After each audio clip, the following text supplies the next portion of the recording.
పాప అహల అని అమెరికాలోనే పుట్టి ఇక్కడికి వచ్చి ఇక్కడ చదువుకుంటున్నటువంటి అమ్మాయి చేత కూడా మొదటి అవధానం నేనే చేయించాను. ఇప్పుడు అమ్మాయి క్రమంగా పుంజుకున్నది. ఇంకా ఆశ్చర్యం ఏంటంటేనండి దేవసేన గారు, డెమాయిన్లో అయోవా అని ఒక స్టేట్ ఉంది అమెరికాలో. నేను అప్పుడప్పుడు అయోమయం అంటానులేండి, ఎందుకంటే ఆ పేరు అలా పలకాలి. అక్కడ డెమాయిన్ అని ఒక పట్టణం ఉంది. ఆ పట్టణంలో లాస్ట్ ఇయర్ అవధానం చేశాను. 8 మంది ఇలాంటి పిల్లలే. వాళ్ళు సమస్య ఇచ్చారు.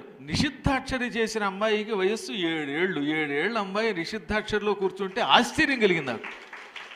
యూట్యూబ్లో ఉంది, ఒకసారి వద్దిపర్తి పద్మాకర్ డెమాయిన్ అవధానం అంటూ వచ్చేస్తుంది. మొత్తం అంతా పిల్లలే.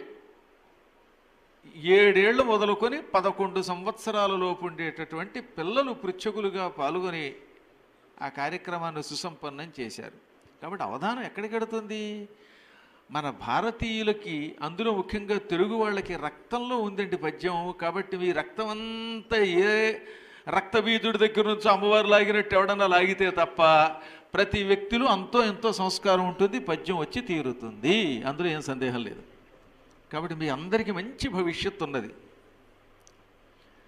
అవధానంలో ఈ ప్రాంతానికి మళ్ళీ ప్రత్యేకత ఉన్నది. అందులో ఒకటి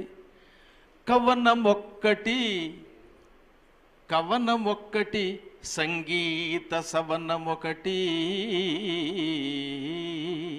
అవధానంలో కవిత్వంతో పాటు సంగీతం కూడా ఉండాలి.